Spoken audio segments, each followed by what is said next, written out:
It is May 31st, 2021. Sorry about that. And I'm giving my patient here, who we're about to start surgery on, a little bit of numbing medicine to make him a little more comfortable. I apologize. Yeah, that's the worst part. Needle is down here, 10 cc's injected. So our patient has herniated discs in his lower back at multiple levels, but this pain is really localized to the bottom two discs, L4-5, L5-S1. And he has pain going down the right leg as well. So we're going to be doing the right side because the herniation at L5-S1 is actually on the right side, hitting the right S1 nerve root and probably also the right L5 nerve root within the neural foramen. You can't really see it on the MRI picture. You might see the one view that we're showing you will show the S1 root getting compressed by the L5-S1 disc herniation laterally. All right, are you comfortable? We're going to get started, okay? If you feel any pain, just say ouch and tell me where the pain is, if it's in your back or down your leg, all right? And then I will give you more medicine to make you more comfortable, I promise. All right, so we're starting here on the left side, and this is the L4-5 side. Shot? Now I'm going to use an x-ray machine to navigate, and that's the picture you're going to see. You can see the spine is quite beautiful. It's got a nice curve to it. The bones look fantastic. There's not much sclerosis in the posterior elements. The discs, for the most part, are well preserved in the normal height. So his herniations are small, but they're tactical. They're in exactly the right spot to cause pain. And that's what we're here to fix today. Now, these herniations are associated with a tear called an annular tear. I'm going to give him a little more numbing medicine. Is that my most recent shot right there? Yeah. And the annular tear is the reason why people get back pain. And that's what we discovered at Deuk Spine Institute. We're the first in the world to discover that. It's important because people have wondered for years, and they still do, unfortunately, because they don't read about our work, but they wonder where back pain comes from. And most patients with chronic back pain are pawned off onto pain management doctors. Pain management doctors really can't fix their back pain. All they can do is give them shots, try to make the patient more comfortable. But unfortunately, shots wear off, and the treatments that a pain management doctor has in their arsenal of treatment is limited to treatments that don't fix anything. That's really what it comes down to. That's why they call it pain management, not pain curing. And pain management doctors, unfortunately these days, what I found is a lot of them are basically very unscrupulous. And what that means is they will do treatments on the patient that doesn't work. Are you comfy? How are you feeling, my friend? Okay. I'm going to redirect and just go a little bit lower. I want to redirect and just come a little bit more lateral at the entry and a little bit more inferior than where I was. By the way, the last picture, we're right in the foramen. Are you comfy? Shot. Everything's going well, okay? Shot. We're going to keep you awake for just the beginning, and then I'm going to put you to sleep, all right? Shot. So that's a lot better. In my opinion, that trajectory. Shot.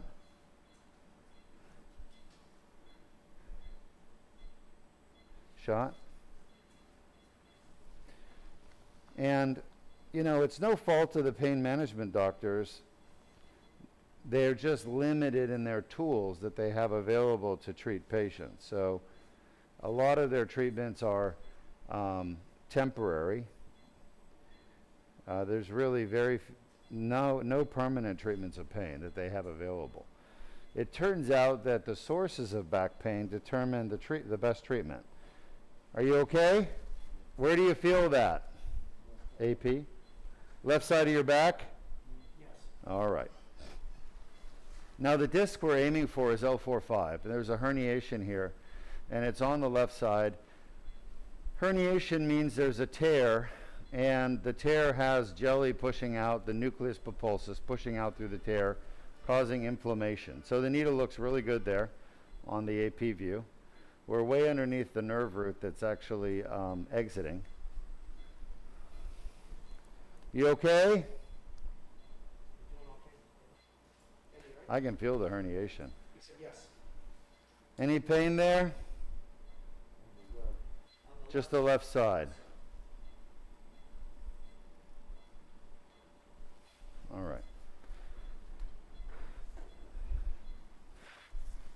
So we've accessed the L4-5 disc, which has the left-sided herniation that's causing his back pain. We've accessed that through the left side, through the foramen, through the hole that's already there in the spine.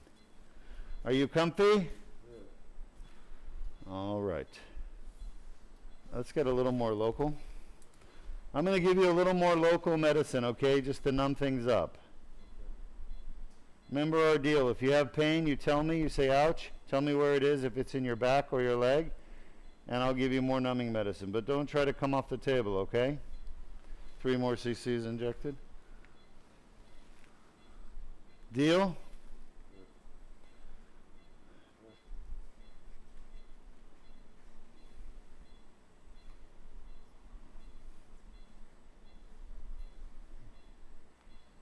And L5-S1 is definitely his more symptomatic disc in terms of leg symptoms. Hold on yeah, you're just cleaning it up. Num num.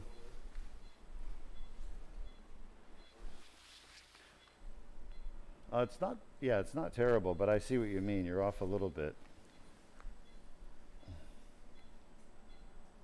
I'm just giving him some numbing medicine in the muscle. The muscle is typically going to be the sorest thing after surgery. Believe it or not, the skin doesn't really bother people that much, the skin incision.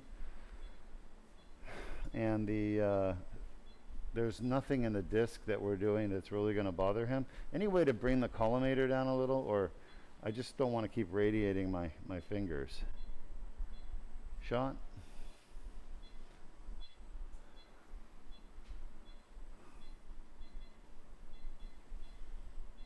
Shot.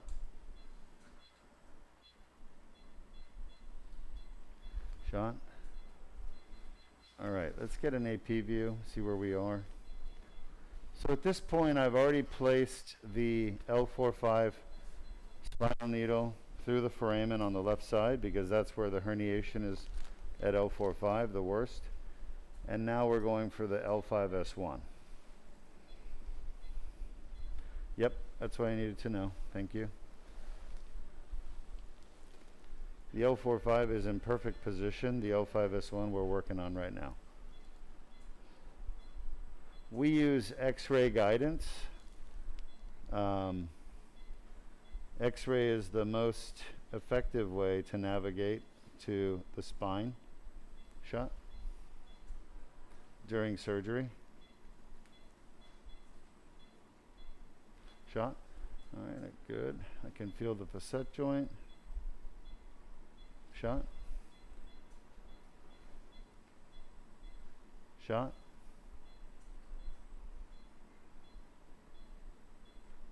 Shot. Where do you feel that? Shot. Your hip, all right. Shot. Let's get an AP view. We're using the X-ray machine in the operating room. It has a special name called the fluoroscope because it has wheels and it can move in different arcs, allowing us three-dimensional movement of the beam. Good. And basically, this allows me to navigate the surgical instruments where I need them to go in the spine. Let's show our audience why people get back pain from a herniated disc. Can we do that? Of course. Shot.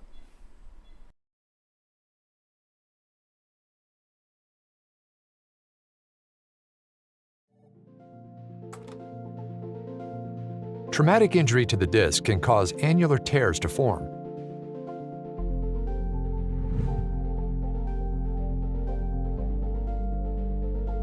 Pressure on the disc causes herniation of the nucleus pulpus through the annular tear.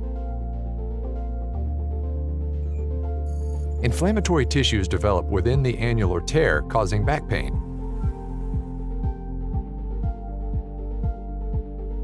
The inflamed annular tear generates pain signals.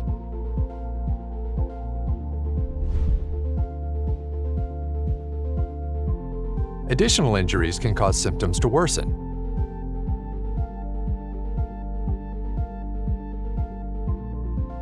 Inflammation from the annular tear can spread to nearby nerve roots, causing leg pain.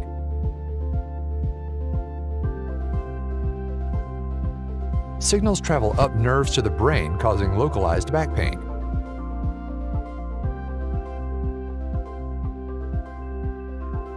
Pain signals reach the primary somatosensory cortex, causing conscious awareness of pain.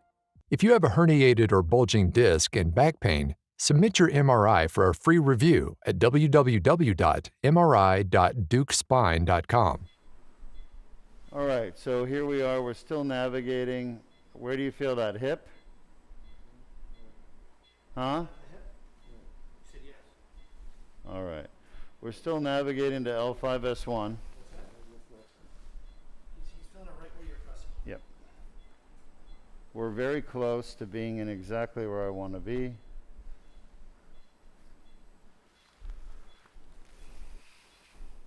Now, for those of you watching, you may notice that we're having a dialogue with our patient. He's not asleep yet. We need our patients awake. Hold on. For the beginning of the surgery so that I can navigate properly to the disc. Now, the Deuk laser disc repair, which is the procedure we're doing here, is designed to get rid of back pain from a annular tear, herniated disc, same thing, and leg pain, numbness, tingling, weakness from a pinched nerve root in the neuroforamen. And that's what this patient has. Pretty standard. That's what most people have as the cause of their back and leg pain. Herniated disc. How long have you had your back pain for? April. Did you ever have back pain before that? So you've never had back pain prior to that?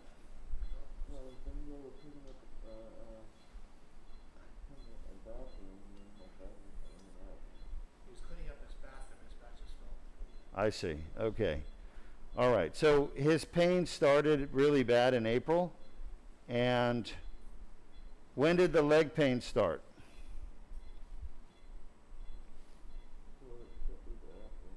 Shortly after. So about the same time. All right. So he has back and leg pain, and it's been real bad since April. And it's located pretty much right where we are right here. And we know that the L5-S1 disc is here, and the L4-5 disc is here. Are you comfortable? All right. No pain? Great. How bad is that on a scale of 1 to 10? 10. Is that where you typically get your back pain? Is that where you typically get, yes? Yeah. So that's 10 out of 10 concordant. What that means, folks, is that disc we just tested, the L5-S1, is the cause of his typical back pain he gets every day. And that doesn't mean it's the only cause. But it is a cause of the back pain, and it was a 10 out of 10. So we know it's a very painful disc. All right, is it better now? Yeah. All right. So you comfortable? Okay, he's comfortable. Ooh. How bad is that on a scale of 1 to 10? All right, my friend, we found 2 of your painful discs. I don't think the other ones are causing problems based on his pain on exam localized to this area. And both of these discs are 10 out of 10 concordant.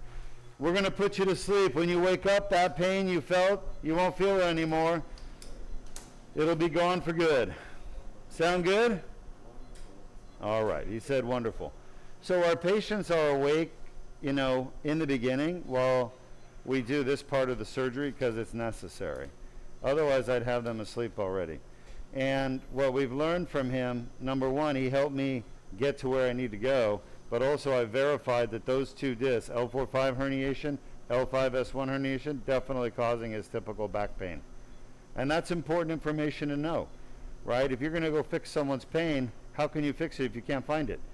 And that's the problem with pain management doctors. They can't find the pain. They don't know where it's coming from.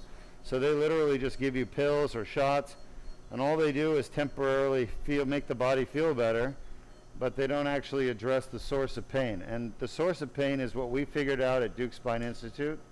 I figured this out years ago, about 16 years ago. And I published the results 10 years ago in our first paper we published on the Deuk laser disc repair, which is the surgery you're watching right now, where we go in endoscopically, find the tear, and use a laser to debride it. Our patient is asleep. We're making our first 7mm incision. This will be on the left side. Now through the skin incision of 7mm, I'm going to be passing a dilator. A dilator looks like a skinny pencil made out of metal. It's got a tapered tip, and basically it's designed to spread the tissues apart. So the only damage we're doing this whole surgery is the skin, nothing else.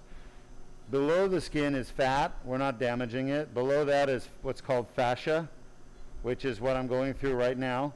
And you could see my technique, I'm twisting and pushing gently, and literally we're spreading the muscles and tissues apart. So we got fat, fascia, muscle, and then we're going to be down at the foramen. Okay, so now we're at the foramen. I could feel it. We're going to go just past the facet joint. I could feel that too. And we're going to come up against the herniation. Okay? You can actually see an outline of the herniation very faintly there. All right, at this point, I'm going to push the herniation basically back through the tear that it came out of in the back of the disc. And this is, unfortunately, the most painful part of his disc. This is why we're here. We're here to fix this. So this is what we call stimulating for the patient shot, and sometimes even the anesthesiologist. Right? All right, we're in the disc. Now here's the beauty of this Deuk laser disc repair. We've done zero damage to anything here in his spine. Unlike all the other surgeons, they're going to be cutting you open, filleting your muscles off your spine with sharp instruments, scraping them off or burning them off, and then they're going to start ripping bones out of your spine and ligaments out of your spine. Let's show them the microdiscectomy animation. Do you have that up?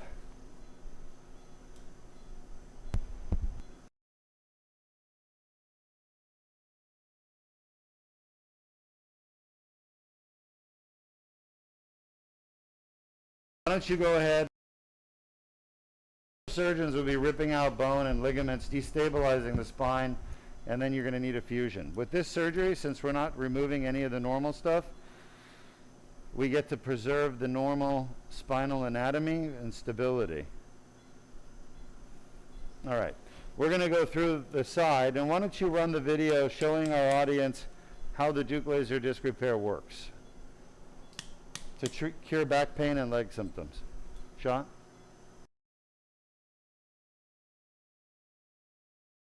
Disc herniations are a common cause of chronic back pain.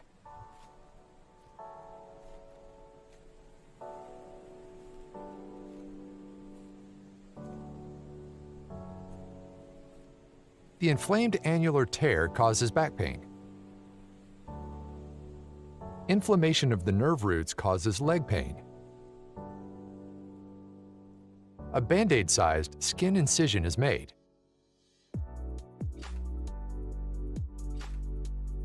A small tube is inserted without damaging the bone or soft tissues.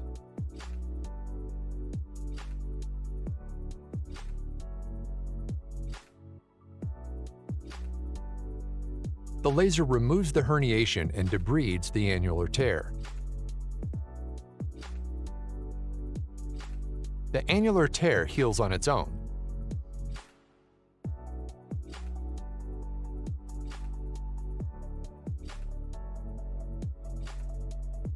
If you have a herniated or bulging disc and back pain, submit your MRI for a free review at www.mri.deukspine.com.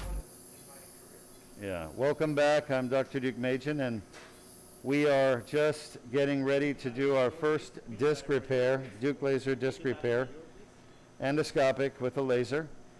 You can only find this at Deuk Spine Institute in the Florida Space Coast. So what we're seeing here is inside his disc, and I had pushed the dilator and then the tube over it, and we're looking inside the L4-5 disc. And there's a giant tear right there. That's the source of his herniation. Again, this is the discovery made at Deuk Spine, so don't expect your doctors locally where you live to be able to explain any of this to you. They don't know about it yet. This is such new technology that they don't know about it. Who's doing my wrist? Come on. Thanks. What is it, Henry? Come again? I can't hear you. You can't hear me? Yeah, you got to put your volume up a little louder. Remember we talked about this. Yeah. Put the mic a standard distance from your mouth so that the sound is reproducible, and talk in a standard voice volume. Okay? Does it sound good? What did you say? I didn't hear what you said. I didn't say Oh, anything. okay. All right. All right, very good. So again, this technique was developed at Deuk Spine Institute in Florida. It is the only place in the world you're going to find it, and it's the only surgery in the world that eliminates pain from a herniated disc. There are other surgeries like fusion that can if it's done properly, but these patients don't want fusion. They don't want metal screws and rods in their spines. They don't want to lose the movement of their spines. They want to get rid of the pain without getting rid of movement, without taking major risks. Fusion surgeries, people can die from those surgeries. I mean, they can die from any surgery, let's face it. But the chance of having complications is much higher in fusion surgery because it's an open surgery, highly invasive. With Deuk laser disc repair, it's much safer. We've had no surgical complications in over 1,500 of these surgeries.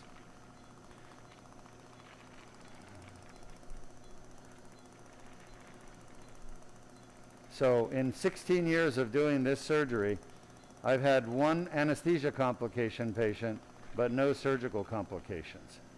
It's extremely safe. You can't say that safety profile for any other spine surgery out there. Even when I was doing fusions, we still had an occasional infection or a spinal fluid leak. Usually not me, I didn't cause it, but the patients had had surgery before by another surgeon, and they may have had a microdiscectomy and a spinal fluid leak. You'd be amazed at how many complications surgeons have. And most of the time, they don't even tell their patients. And so I would get in there doing a fusion. I'd open everything up, and then suddenly I'd see a pool of spinal fluid leaking out, and I was not even near the dura. That's because the other surgeon that did their first surgery tore the dura, got the spinal fluid leak, but never told the patient about it. And I would ask the patients afterwards, did the surgeon tell you you had a leakage of spinal fluid from your first surgery? They said no. Did you have headaches afterwards? Yeah, I did for a few days. All right, well, that was a spinal fluid leak. So my point is, open surgeries of the spine, like microdiscectomy, laminectomy, fusion, they have really high complication rates. And this surgery here you're watching, it could replace all of them, and it has had 0 surgical complications. 0. So much safer and more effective at getting rid of the pain. And the recovery from the surgery is literally 1 hour, which is why people travel from all over the world to Deuk Spine Institute to have this particular surgery you're watching right now, to get rid of their back pain.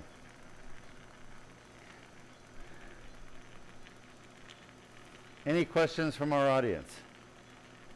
No current questions. All right, since we're talking about spinal fusion as an alternative, let's show our audience kind of a side-by-side comparison of the Deuk laser disc repair versus the spinal fusion in the back.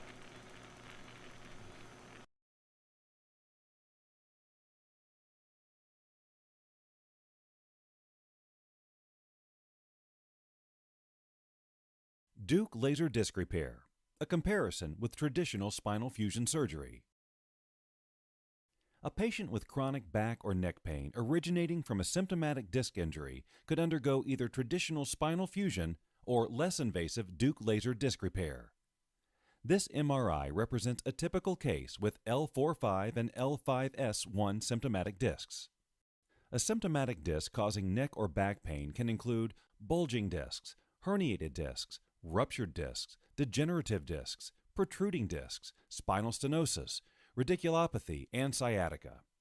This patient can choose traditional fusion surgery or the Deuk laser disc repair to help alleviate the pain caused by and within the symptomatic discs. Here, two patients with comparable disc injuries are treated. On the left, the highly invasive spinal fusion, and on the right, the least invasive Deuk laser disc repair. The spinal fusion requires a very large incision, usually leaving a large scar. The Deuk laser disc repair requires only a very small incision, usually less than a half an inch long.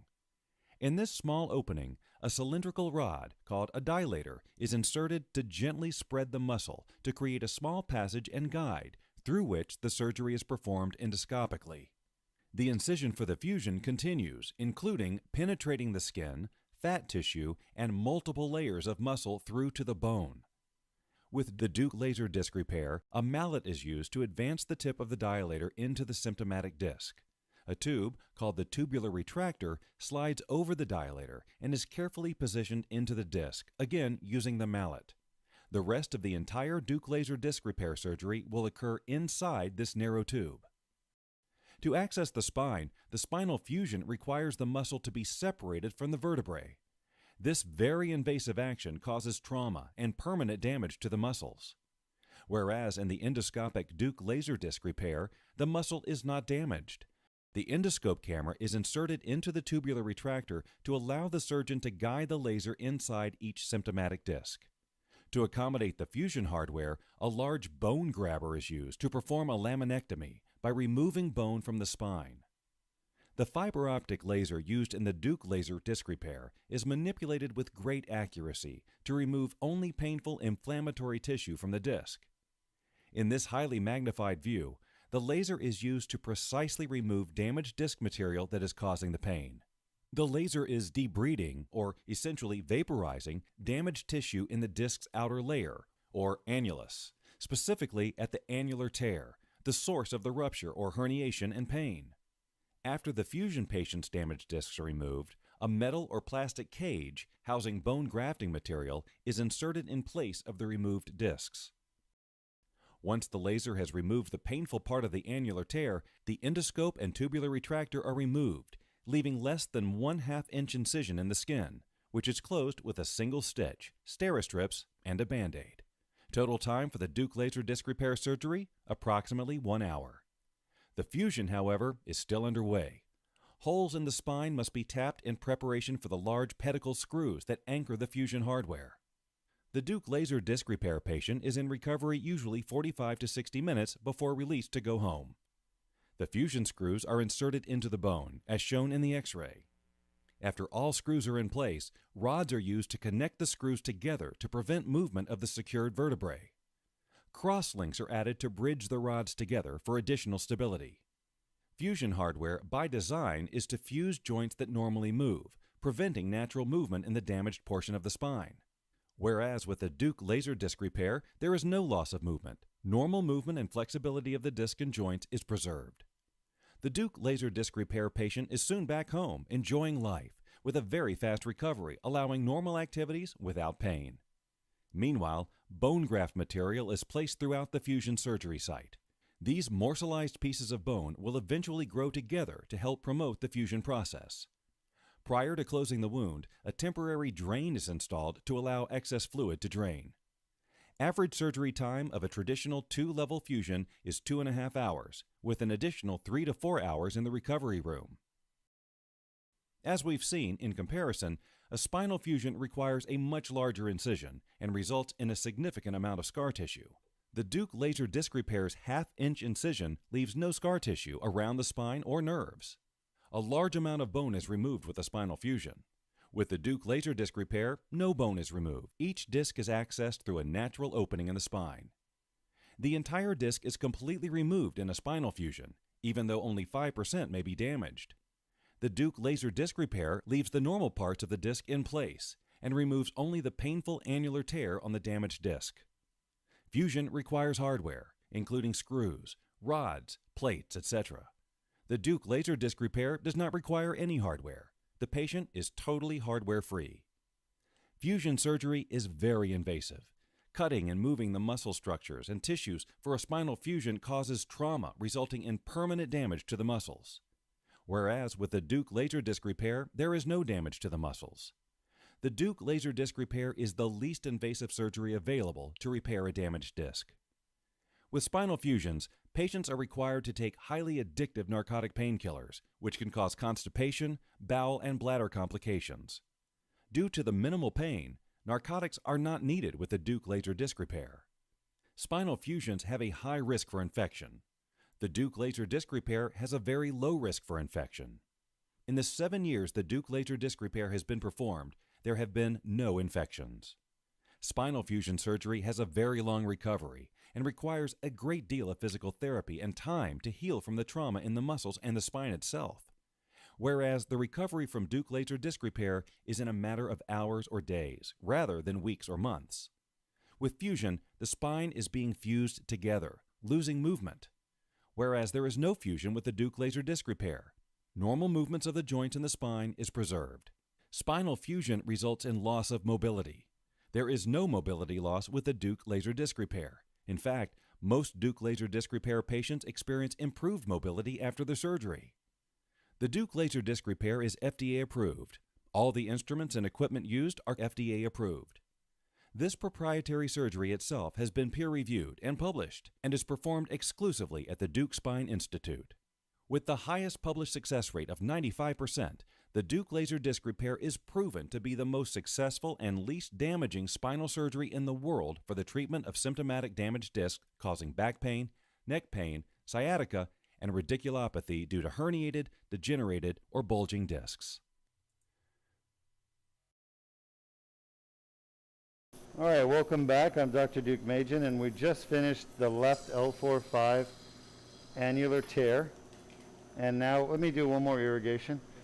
We're irrigating now with an antiseptic, a topical antiseptic.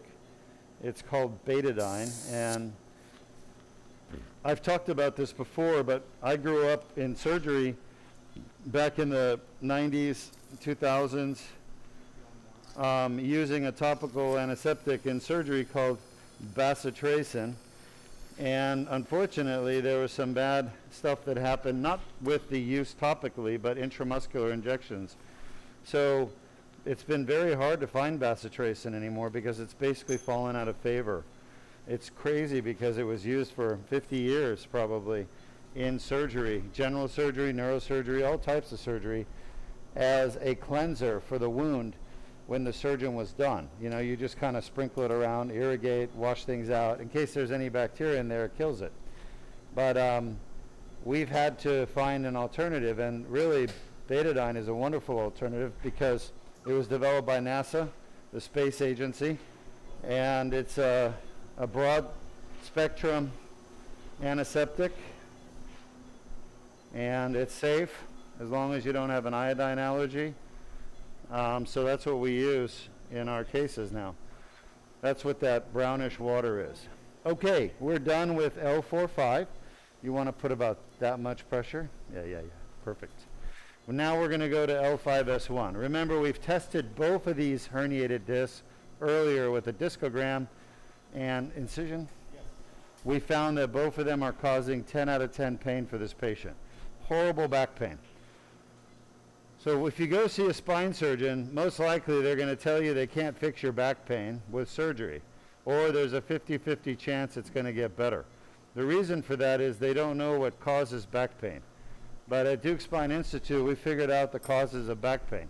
There aren't that many, but what we have to do is figure out in each patient what's causing that patient's back pain. Shot? The most common cause of back pain is a herniated disc and it's due to inflammation within the posterior annular tear. That's what we discovered here at Deuk Spine. The second most common cause of back pain in the world is facet joint disease. And that's basically little joints in the back of the spine behind the disc called facet joints. And we're passing those facet joints right now as we speak.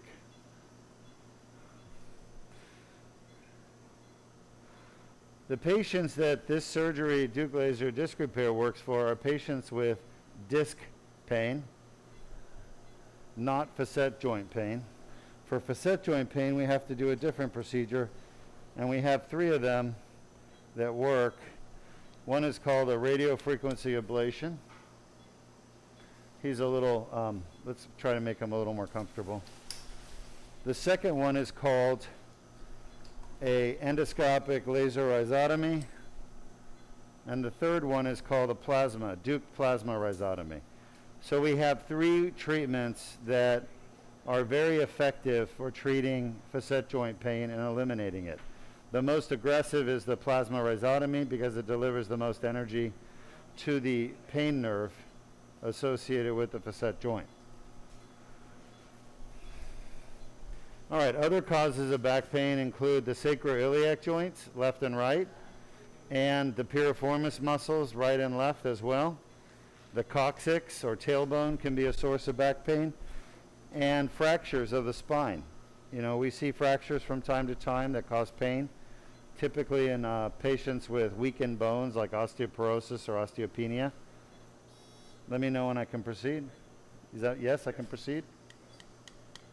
All right, so this is probably his most painful disc of the 2, and that's why we need to get him nice and comfortable in what we call deep shot. All right, so I'm going through the right foramen at L5-S1. That's where the herniation is. It's in the lateral recess and foramen.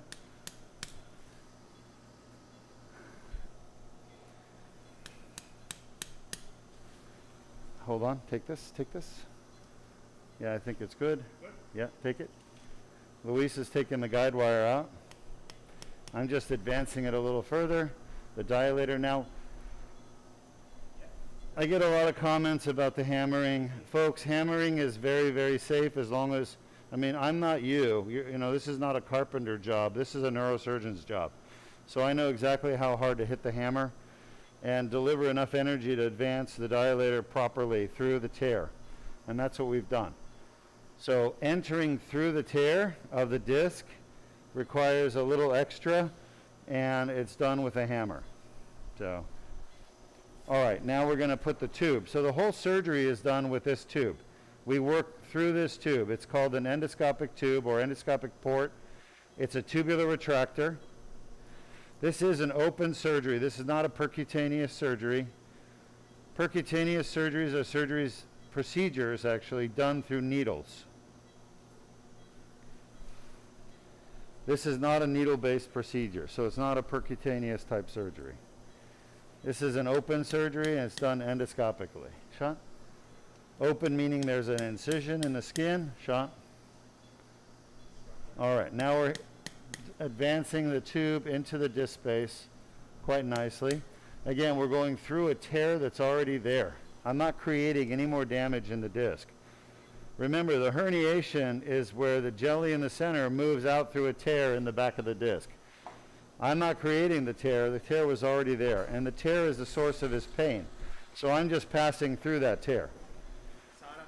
So technically, the only thing we're doing that's new damage to this patient is their cut on their back, 7 millimeters. Now, compared to other spine surgeons, they do a big incision, remove bones and ligaments and joints. There's a lot of collateral damage with regular spine surgery, open spine surgery, that we don't get with this procedure. And that's why patients don't really require pain medication after the surgery. They'll take a muscle relaxer one time, usually tonight, and they'll take an anti-inflammatory for one evening. By tomorrow, over 50% of the patients don't take any pain medication by the next day. So this is a very gentle, mild procedure. It's not called the mild procedure. I don't want you to mistake it for the mild procedure. The mild procedure we don't do because it doesn't work. It works, it doesn't work for the patient, I should say. All right. We have now entered the L5-S1 through the right side, and we've got our laser fiber, and we're ready to start using the laser to debride the annular tear. This is what's unique about the Deuk laser disc repair, is the annular tear debridement.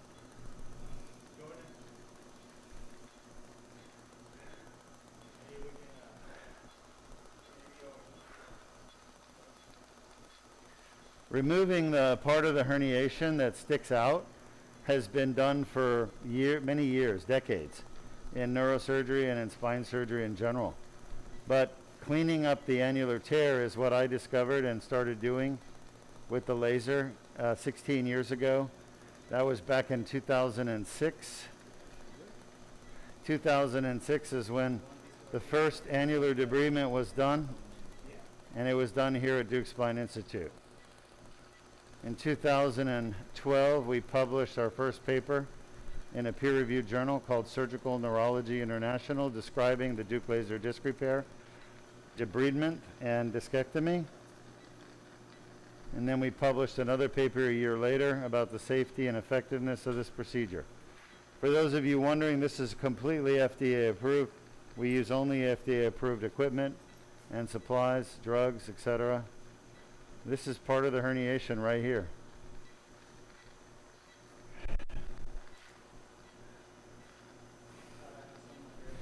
So one of the biggest problems I've found over the years is that so many patients don't get the right diagnosis made for their herniation by their doctor.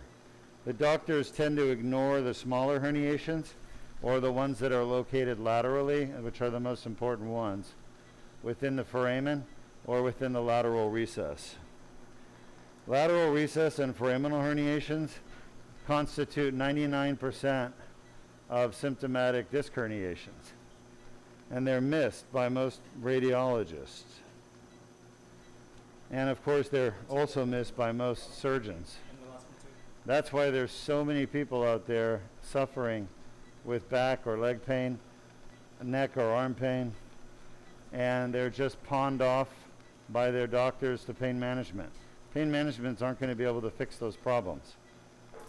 Chiropractors can't fix it.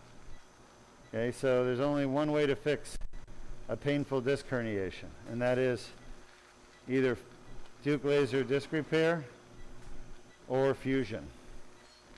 And the fusion has to be done properly, which many of them are not. There's no standard technique for fusion. If you have 20 spine surgeons that are all doing a fusion, they'll do it literally 20 different ways.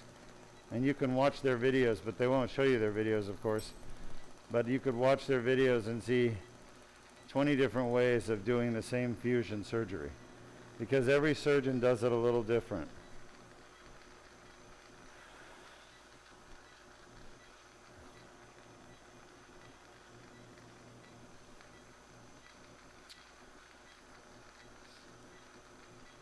Unfortunately, some of those differences are important enough that they result in bad outcomes for patients.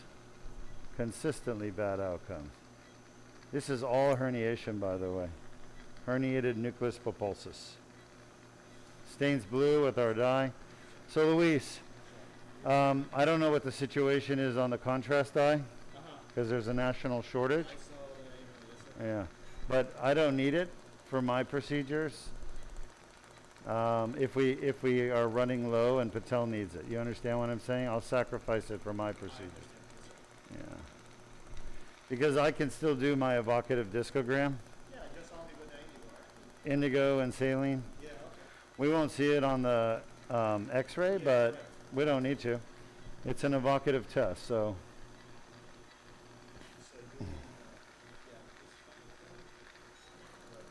The blue thing, by the way, is the laser fiber, and it brings laser energy from a machine that's at the patient's feet. This machine is looks like a giant suitcase, I mean, a really big suitcase, bigger than one that you normally use. It looks like the kind of suitcase that Lou Ferrigno would carry. How many people know who Lou Ferrigno is? I do. All right, good. Yeah, he was Mr. Universe, and he was the Hulk years ago. Years ago in the original TV series, The Hulk.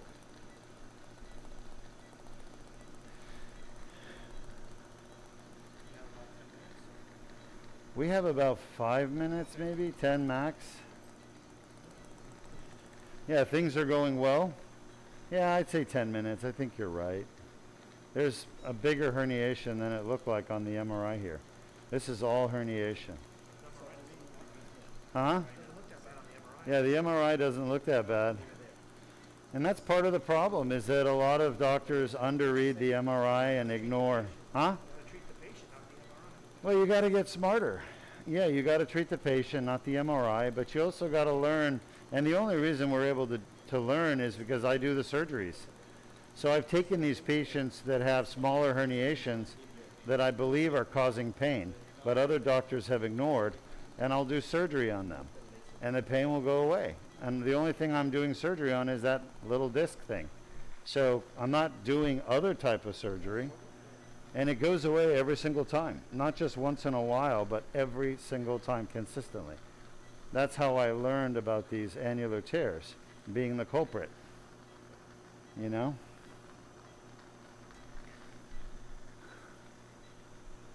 Through treating them and seeing the results.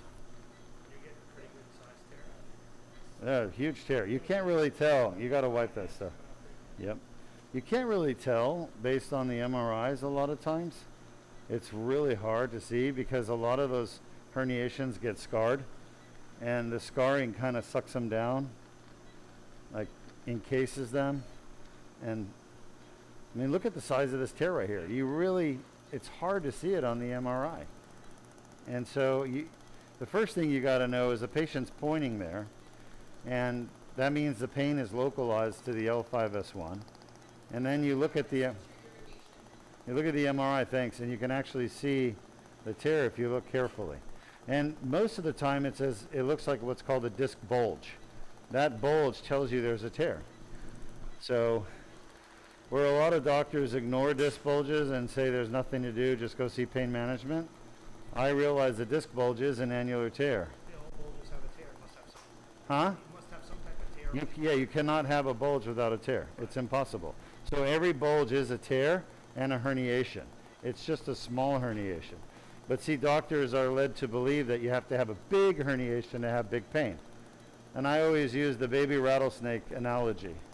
You don't have to have a big rattlesnake to be envenomated, and die. A baby rattlesnake has more venom. It's more toxic, more powerful.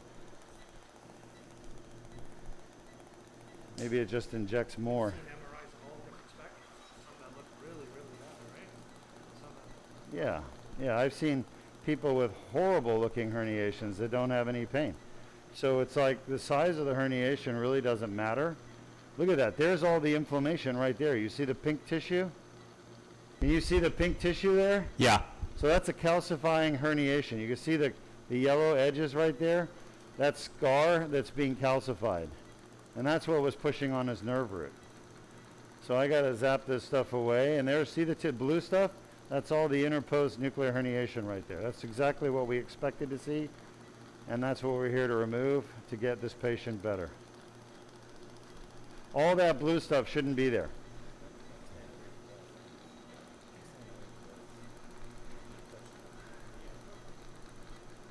You can see the S1 superior end plate right there off to the left at 9 o'clock. It's kind of a pinkish color. We see it. Any questions? No current questions. All right, let's go ahead and run the video one more time on the Deuk laser disc repair and how it works. The animation.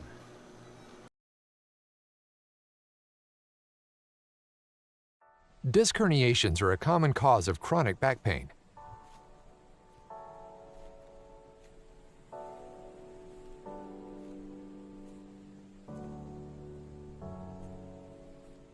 The inflamed annular tear causes back pain. Inflammation of the nerve roots causes leg pain. A Band-Aid-sized skin incision is made.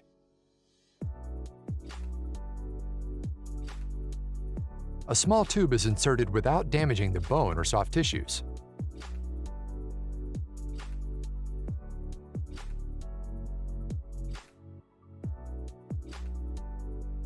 The laser removes the herniation and debrides the annular tear.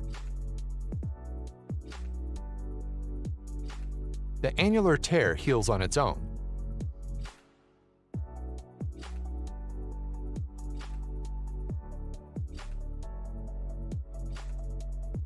If you have a herniated or bulging disc and back pain, submit your MRI for a free review at www.mri.deukspine.com. All right, we're just about done with the L5-S1 on the right side, and I wanted to just say this whole mass down here is the herniation, and it's called a disc bulge. Bulge is a herniation. It's a smaller herniation, but it's very firm, and it's literally pushing out against the nerve root. So even though on MRI it doesn't look that big, it is big, and it's very painful for the patient. All right, so I just wanted to show you that. Let me know when I can proceed. We're just about done. You can actually see the end plate down there of S1. This is all herniation mass down here that we've been removing during the debridement.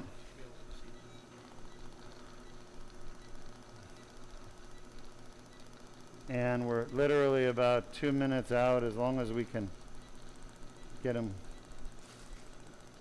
comfy. Any questions from the audience? We're just about finished here with his surgery. Our next surgery today will be a plasma rhizotomy, cervical. Patient will be asleep for the procedure. And we're going to be fixing C3, 4, 4, 5, 5, 6. 3, 4, 4, 5, 5, 6 facet joints. We talked earlier about how the second most common cause of spine pain or neck and back pain is the facet joints. It comprises about 25% of chronic pain. And this patient we're going to do today had a medial branch block, which was very successful at getting rid of her pain temporarily as a diagnostic tool. And then she had an RFA, radiofrequency ablation, the standard one. And that gave her temporary relief for like a week or two, but then the pain came back. She still has the pain with rotation, so it's facet pain clinically. We did another diagnostic block and verified it. And instead of doing another RFA, which we know is not going to work, we're going to do something a bit more powerful. Why don't RFAs work? Because you have this skinny little needle, and that skinny little needle can only deliver a small amount of energy to destroy the pain nerve. So we've developed a more powerful source of energy called plasma, and we're applying it to this facet nerves. Why do you need more energy? Well, the truth is, think about it. 30 seconds. Is he all right? Yep. Good. The truth is that the reason people get pain in their facet joints is arthritis. Well, have you ever seen an arthritic joint? They're all meated up with all kinds of inflammatory tissue and scar tissue, bone spurs. So it's really hard to actually get the needle to destroy the pain nerve, because the pain nerve is protected and covered by all that arthritic tissue. 10 seconds. Yeah, this L5-S1 was really bad. It didn't look this bad on the MRI, but it's bad. All right, good. Take the laser. Let's just take a quick look. And there's a nerve right up there, protected beautifully. And this looks really good. I'm happy with that. Yep.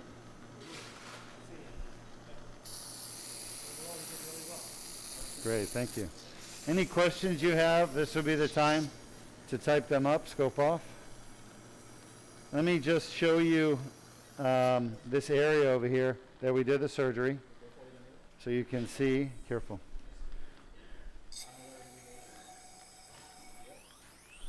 We're just applying a little antiseptic right here. All right, take that. I need the dilator.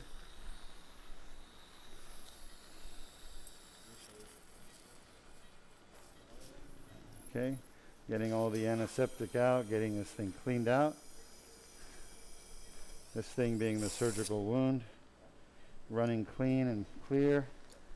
Well, I need to suck this out. Watch your hands. Don't ever put the needle towards you. Good.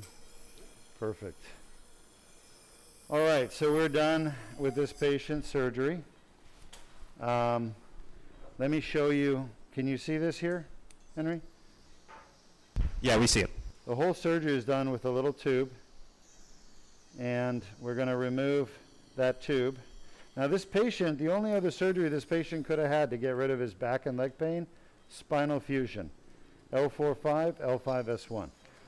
That's a major surgery. I'll show you really quick. Can you guys see this skin nicely? Let me have a marker. You take this, please. If we had done a spinal fusion, the incision is typically about that big. So it would have been around 9 inches, and he would have had screws and rods put into his spine. And he would have lost the movement in his back. And of course, there's adjacent segment disease that comes with that. The disc above gets more stress on it from the fusion, so it could wear out quicker. Plus, of course, all the pain from the fusion because the muscles are irritated and inflamed afterwards for months.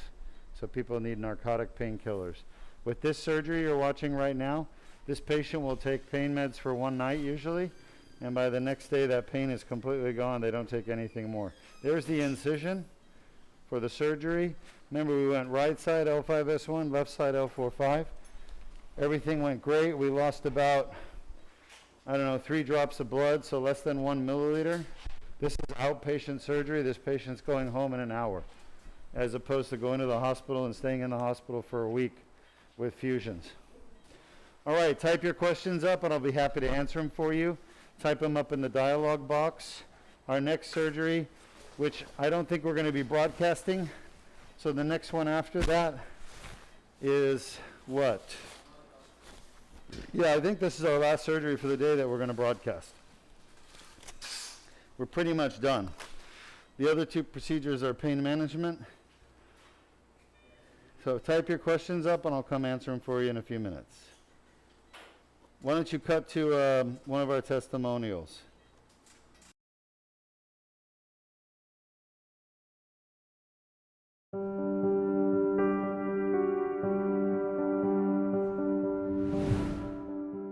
It's Dr. Deuk at the Deuk Spine Institute here in Florida with one of my patients who had the Deuk laser disc repair for a back injury, and it was around 6 to 8 weeks ago. And you're back for a checkup. How are you feeling today? I feel wonderful. I feel great. I feel fantastic. I mean, this is the man. He's the man. Well, and I came in with a lot of pain, a lot of pain. I couldn't believe it. And now I'm virtually pain-free. It's unbelievable. How long did you have your back pain? How did that start? Oh God, that happened many years ago at work, at least 20 plus years. And I had other surgeries in the past, and they really didn't help. And this last one, it just got so bad that I had to do something. So luckily, through the grace of God, I came here, and Amen. Yeah, and I'm A1 now. Awesome. So you had your surgery. You've been doing therapy. Would you say the pain you had in your back before surgery is still there, or is it gone? Oh, it's gone. It's gone. I have little twinges now, but they're muscular, and which is fine. That's going to go away over time. But my God, what a relief. I'm ready to get back out there and do all the things I used to do, man. It's kind of exciting. It's kind of fun. Well, it's important that people understand, too, when you have 20 years of chronic debilitating back pain, what happens is the muscles in your back shrivel up and atrophy because you're really not active anymore because it hurts too much. So, we can fix the spine pain, but it's going to take time to rehabilitate the muscles and get them back to normal. So I'm glad we're touching on that.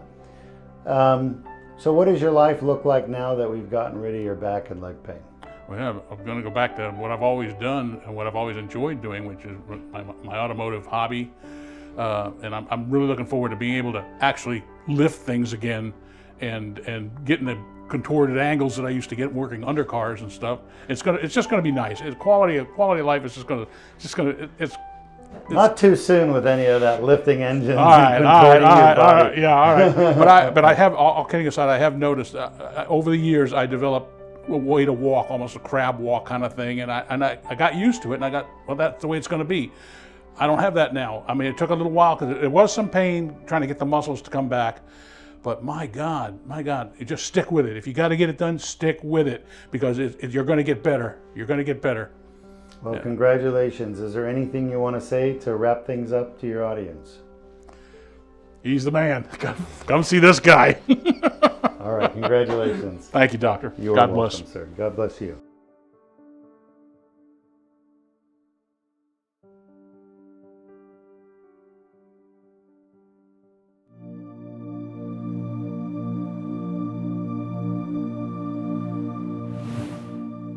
I'm Dr. R. Deuk here at the Deuk Spine Institute with one of my patients who's traveled from North Carolina because he had some herniated discs in his lower back and he was having problems with the back.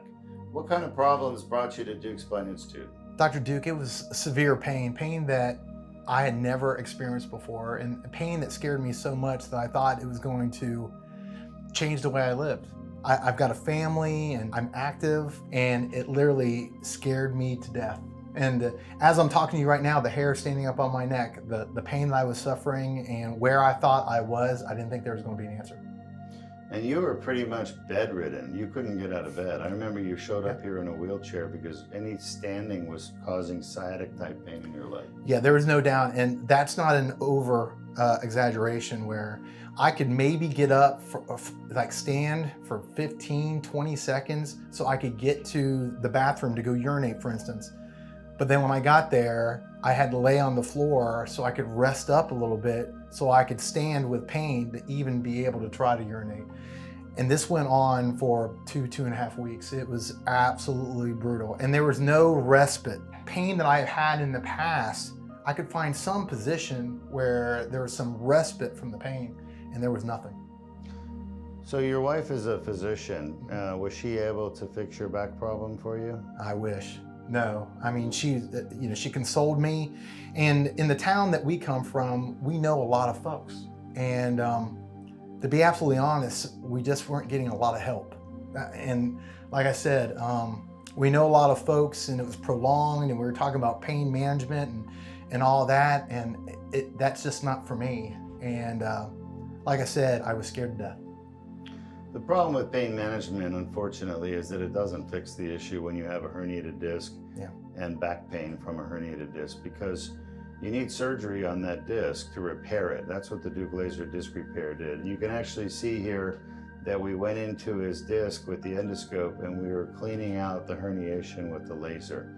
And the laser actually makes a huge difference. People say, oh, lasers, they're not used in spine surgery, but they are. And they're very, very powerful tools and very precise.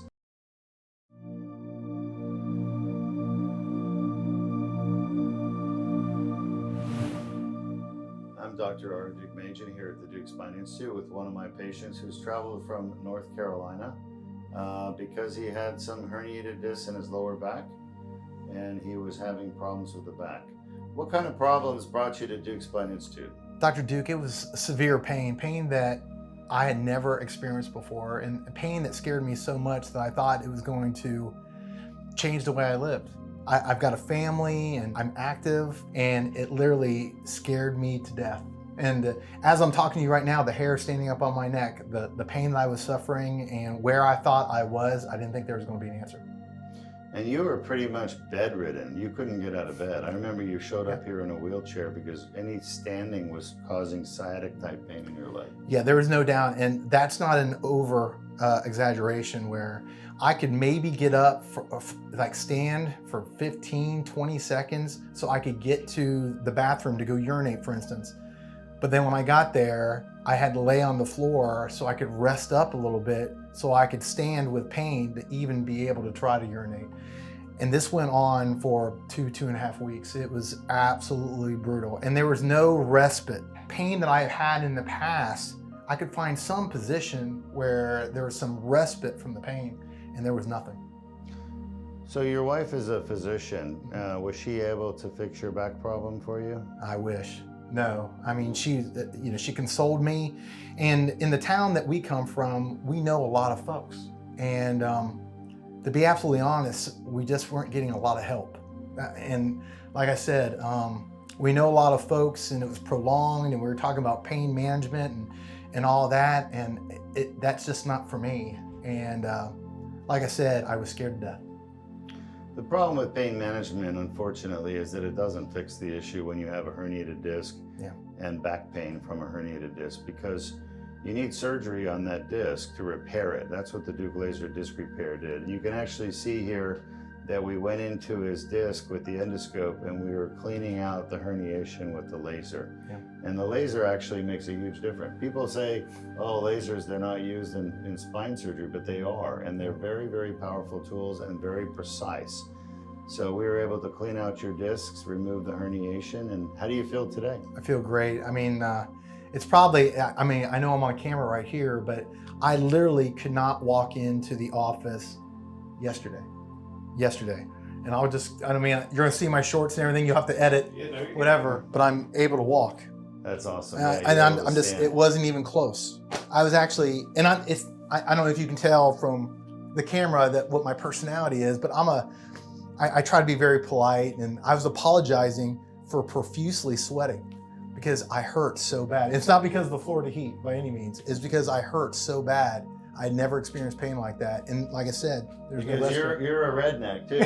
You know, you're not that far from Florida. That's you're right. Just up a state or two, right? That's right. Yeah. A couple of states. So you're feeling better today. It's been less than 24 hours since we did your surgery. You went home an hour after the surgery, back to your hotel with your lovely family who I met. And how do they feel about your progress? They're happy that I'm happy. You know what I mean? Because they were scared too. You know, now they were putting on a strong front, but I am just telling you, I was at my wit's end. And I certainly are a lot more appreciative of people who have pain that I'm aware of, because when there's no rest from it, oh my gosh, you know what I mean? I was really at my wit's end, and you saved me. So I appreciate you very much. You are welcome, sir. Is there anything else you want to say to your fans out there? Thank you. Sorry, I could have prettied up for you a little bit better. So just had surgery yesterday. All right. Cut me some slack. Excellent. And you're heading back home today, correct? Yeah, we're going back on the plane later this evening. The kids are going to swim a little bit down here in Melbourne. I am just going to rest and watch TV, but then we're going to get on the plane a little bit. Awesome. Yeah. All right. Well, congratulations. You had faith. Yes. Took the leap and you got the surgery done. Yes, sir. All right. Awesome. Yep.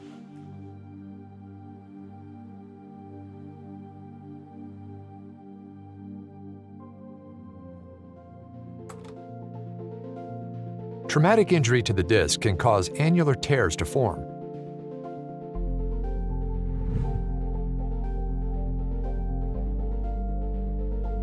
Pressure on the disc causes herniation of the nucleus pulpus through the annular tear. Inflammatory tissues develop within the annular tear, causing back pain.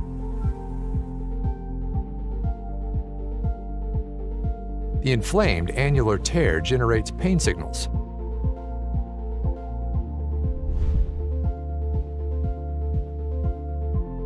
Additional injuries can cause symptoms to worsen.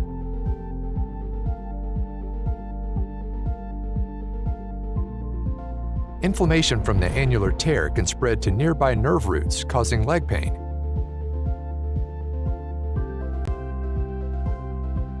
Signals travel up nerves to the brain, causing localized back pain.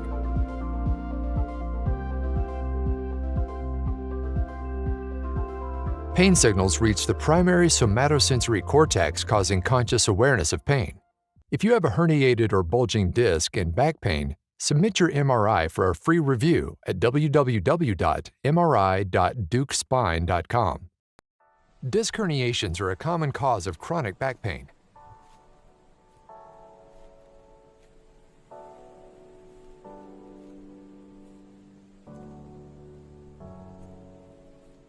The inflamed annular tear causes back pain. Inflammation of the nerve roots causes leg pain. A Band-Aid-sized skin incision is made.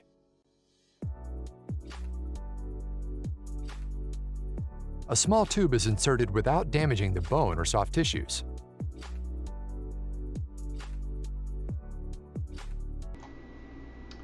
Hello, I'm Dr. Deuk, and we've just concluded in the conclusion of our broadcast of our Deuk laser disc repair surgery today. Our patient, I could say this, is a physician, and we get a lot of physicians, a lot of lawyers, a lot of judges, nurses.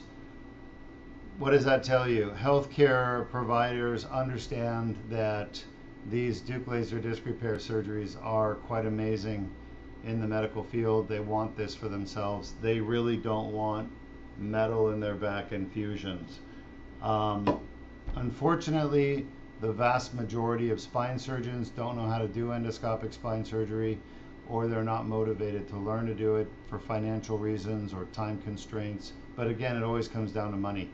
I had to take time out of my busy schedule to go away and learn how to do endoscopic spine surgery from overseas Germans, the South Koreans, and then over the country in Phoenix, which is literally from Florida to Phoenix. It's quite a journey, and I had to do that many times to learn from the best in the world in endoscopic surgery.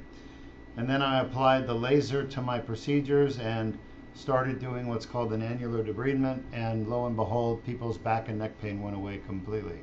And it wasn't just the leg pain that went away, it wasn't just the arm pain that went away, or the weakness in the arm, it was literally the neck pain that went away. And I realized the disc played an important role in the genesis of neck and back pain. And specifically, what I was working on was a small area in the back of the disc called the posterior annular tear. And that's when we published our results in 2012 about the annular debridement within the Deuk laser disc repair. We're the first in the world to do it, and still probably the only, but I do have a lot of doctors around the world that watch my surgeries, and I now get posts and notifications from spine surgeons around the world that are doing endoscopic surgery, and they're like, hey, look, I'm doing your technique. So clearly the technique that I'm doing is getting picked up on because it works and it's safe, much safer than open surgery. All right, our first question comes from Donnie from Facebook. Donnie from Facebook. Thanks for writing in. And they asked, hi, doctor. Beside my new MRI with contrast, why also a CT scan for failed laminotomy or fascectomy of spine surgery? Hey, great question, Donnie. Thanks for asking. So Donnie asks on Facebook, hey, why do I need more than just the MRI with contrast after my failed back surgery? And Donnie is saying that he had a laminectomy and a fascectomy for aminotomy. So what does all that mean? Well, Donnie had a traditional back surgery. Unfortunately, Donnie, I'm sorry for you for having that, but at this point, there's not much you can do about it. But you can get fixed, and we can help you if you need us to help you at Deuk Spine. So basically, his surgeon went in the back, traditional surgery, and removed bone, removed this bone, took out part of that joint right there called the facet joint, took out the ligaments and capsule around it, and literally just removed all that stuff just to get down to the herniated disc, probably, or foramen. And nice haircut. And basically, now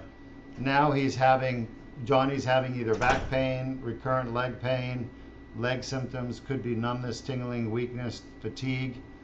I don't know Donnie's symptoms, if it's just back pain or if it's back and leg or just leg.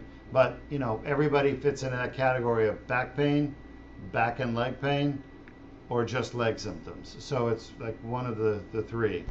Why do they want a CAT scan? Well, they want to look at the bones. So the work you had done on your spine before was all bone work, basically, bone and ligaments. And so the MRI with contrast is probably to look and see if you have a recurrent disc herniation versus scar tissue. That's what the surgeon's trying to figure out. This is what I was taught 25 years ago. To be honest with you, completely unnecessary. Why? Because it's really old thinking about this MRI with contrast for disc reherniation versus scar tissue. You can see a disc reherniation pretty clearly.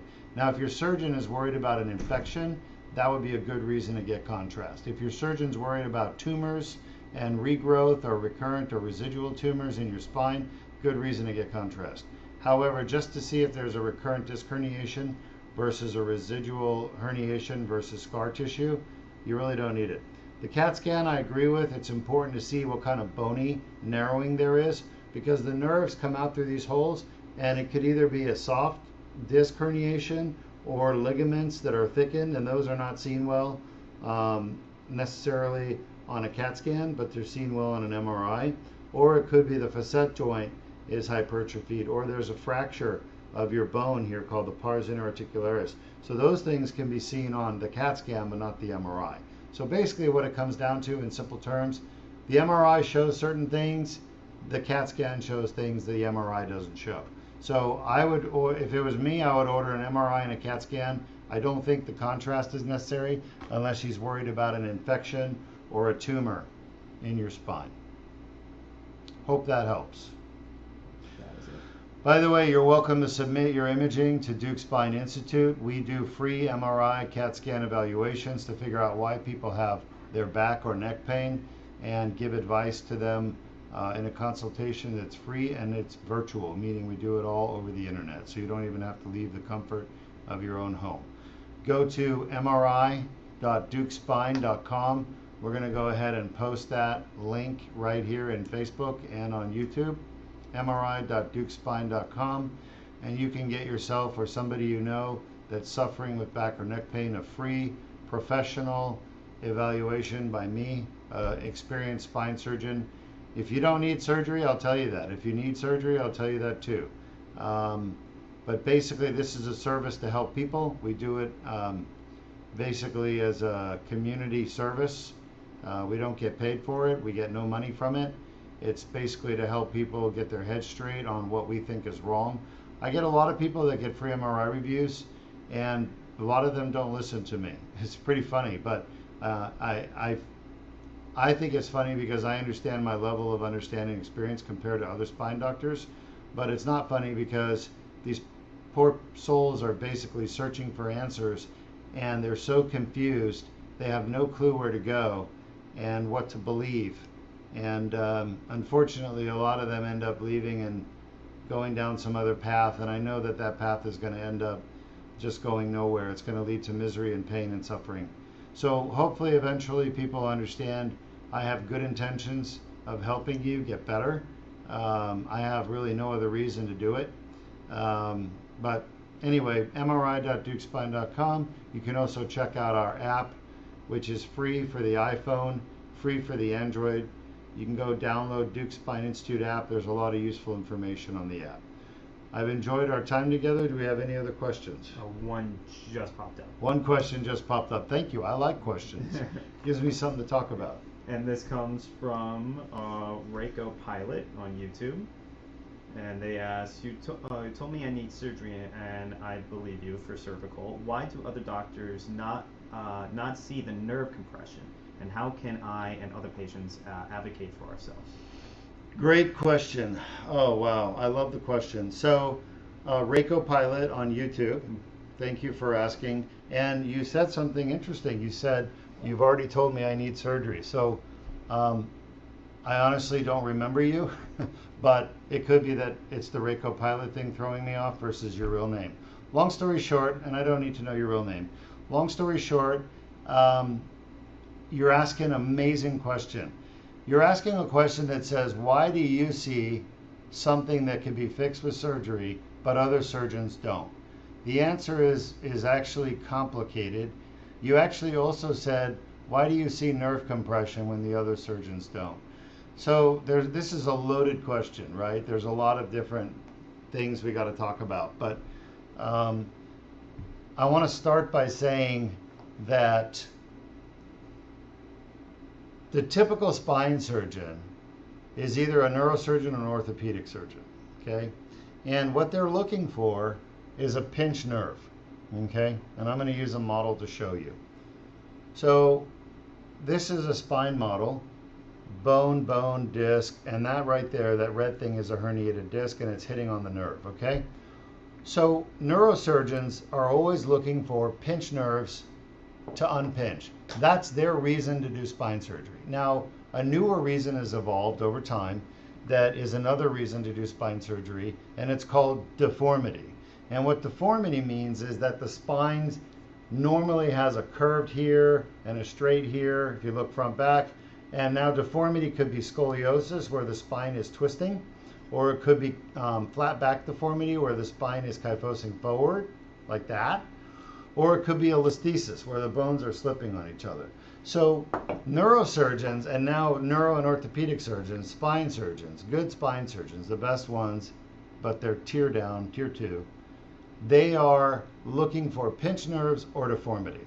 Those are their reasons to operate, okay? Now, what tools do they have?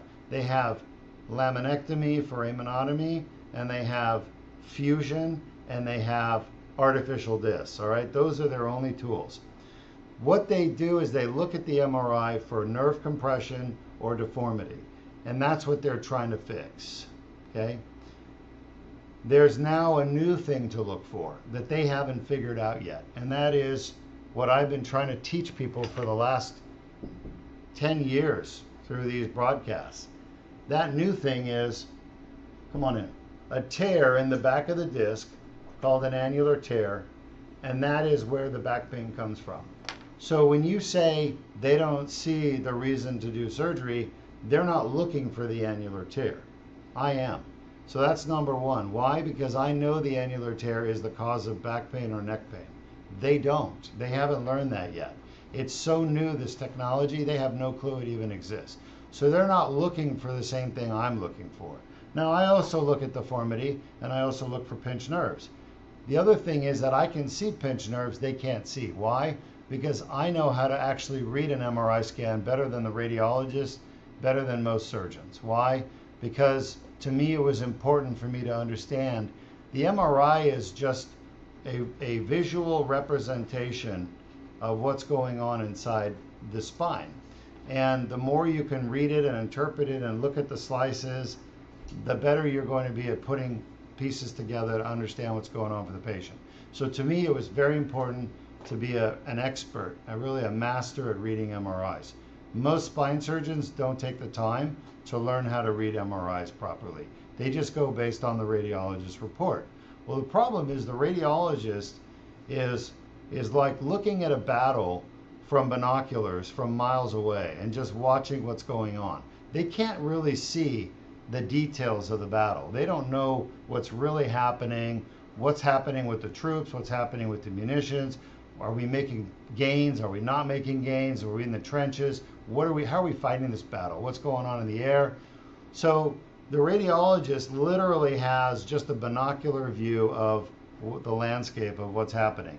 As a surgeon who actually goes into the spine, sees things, fixes things, and sees the results of those fixings, I know far better than a radiologist about what's important on that MRI to look for. So there's the difference. I read my own MRIs based on all my years of experience of fixing people's backs and necks. I know what to look for. I know how to look for it. I'm really good at it. Versus 90% of spine surgeons who just rely on the radiologist report, the radiologist being that guy with the binoculars looking at the battle from far away and trying to describe it. They can't really see the details. So the clinical application of the abnormal findings on MRI is really relegated to the clinician, which is the surgeon, not the radiologist. They're not really clinicians. They don't go to clinic and see patients. They don't understand the correlation between anatomy and pathophysiology in the patient. So it's a disconnect, and it's primarily due to just lower standards by most surgeons. So that's my best answer for you. Those two things. They're missing the cause of pain, which is the annular tear. They're not even looking for it. They have no idea it exists. And then number two, they rely too heavily on radiologist interpretation, and the radiologists leave things out and miss things all the time. That's my best answer I can give you. Any other questions? That is it. Have a great day. It's been a good surgery. The patient will be waking up and going home soon. Maybe we can do a video of him when he gets out of surgery if he allows us.